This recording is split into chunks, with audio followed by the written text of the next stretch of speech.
Rated SPG, striktong patnubay at gabay ng magulang ang kailangan. Maaaring may masiselang tema, lengguwahe, karahasan, sexual, horror o droga na hindi angkop sa mga bata.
Para sa mga mixed martial artists, fans and enthusiasts, big event ngayong araw na ito dahil ngayon gagawin ang URCC. Malalaman natin kung sino ang pinakamagaling at pinakamahusay na MMA fighter this year.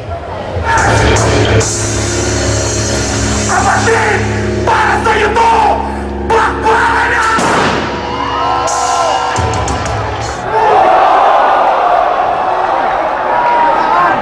Bloodsport kung ito ay tawagin.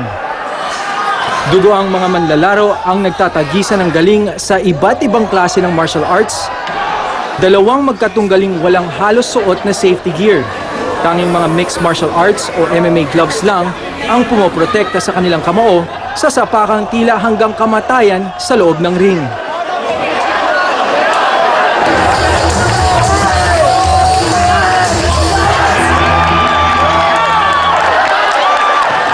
Sapat na kaalaman sa martial arts ang kailangan para makasali sa URCC.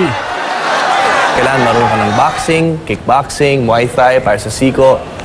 Tapos kailangan marunong ka ng takedowns. So may freestyle wrestling, may Greco-Roman wrestling, may judo. Tapos pag nasa ground na kayo, kailangan ng jiu-jitsu or sambo. So lahat yan kailangan malaman mo. Pag pumasok ka na boxing lang alam mo, patay ka kagad. So, if you go inside na grappling lang din alam mo, hiyari ka rin kaagad. So, kailangan kumpleto ka sa lahat. Sa Estados Unidos, nakilala ang sikat na Filipino-American mixed martial artist na si Brandon Vera. Sa Ultimate Fighting Championship o UFC, siya gumawa ng pangalan sa kanyang estilo na wrestling, Muay Thai at Brazilian Jiu-Jitsu. Kaya naman ngayon, maraming Pinoy MMA fighters ang naghahangad sumunod sa yapak ni Brandon Vera. Isa na rito si Roy Doliguez, nasasabak sa undercard match ng URCC. Pangalawang beses pa lang niyang lalaban sa professional MMA competition noong gabing iyon. Inaasahan ko sa laban namin na matutuwa talaga ang lahat ng manonood sa laban ito dahil uulan ng sipa. Papaulan niya na ako ng sipa niya, papaulanan ko rin siya ng sunto ko. So, unahan na lang kami kung sinong tatama sa amin ng mauna. Sa undercard matches tulad ng lalabanan ni Roy, 15 piso ang paunang ibibigay sa maglalaban. May dagdag pang 10,000 piso kapag maswerte ka manalo sa laban. Ang ginagawa namin, we don't pay the money to the trainers or handlers kasi nauutos sila ng ganun. Nakita ko na dati. So ginagawa ko, binibigay ko straight sa fighter. Tapos siya na bahala. So they get paid very well. They get paid very well. A lot of people have made a career of it already. They've actually quit their jobs at saka full-time na nila ginagawa. Sa trabaho na lang kami, so yung focus sa trabaho na lang sila.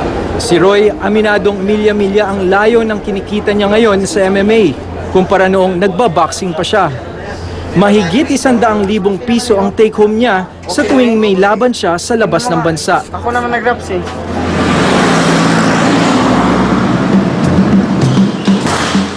Ilang araw bago ang pinakahihintay niyang aksyon sa MMA, naabutan ko siyang nag-e-ensayo sa pinagtatrabahong gym sa Parañaque. Paano mo pinaghahandaan yung laban na to? Pinaghahandaan ko ito ng matagal ang laban ko, ng pag-hard training ko at disiplina sa sarili. Actually, kinukuha ko sa training ko yung timbang ko sa hard clean. Nakukuha ko yung timbang ko na yon sa training and then maintain ko lang yung pagkain ko. Ang kamao niya ang naging daan upang makilala siya sa General Santos City. Ngunit mas pinili niyang malinya sa mixed martial arts noong 2002. Doon ako nagsimula na mag-train ng jiu-jitsu. Nahihirapan ako, ganito pala to, may mga submission, may mga lock, so hindi ka mag-tap out pag nasaktan ka. So doon parang nahiligan ko.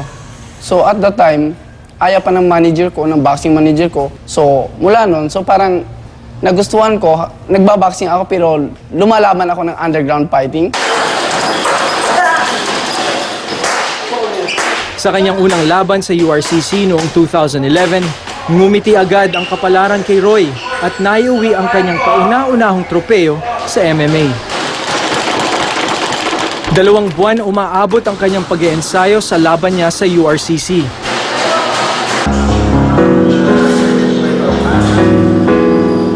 Ngunit sa muling pagtungtong niya sa ring, tila may bagahe siyang dinadala. Halos 2 taon na kasi niyang hindi nakikita ang anak na si Valerie. Hindi kami magkasama ng anak ko kasi hindi kami magkasama ng mama niya. So, yung anak ko, mas gusto niya doon sa mama niya. So, manatili ko, doon siya nag-aral sa mama niya. Gusto ko rin sana kasama ko yung anak ko, parang gano'n. So, siyempre, mahal ko yung anak ko dahil nag-iisa lang siya. Kahit pa paano, hindi ko siya nakakalimutan.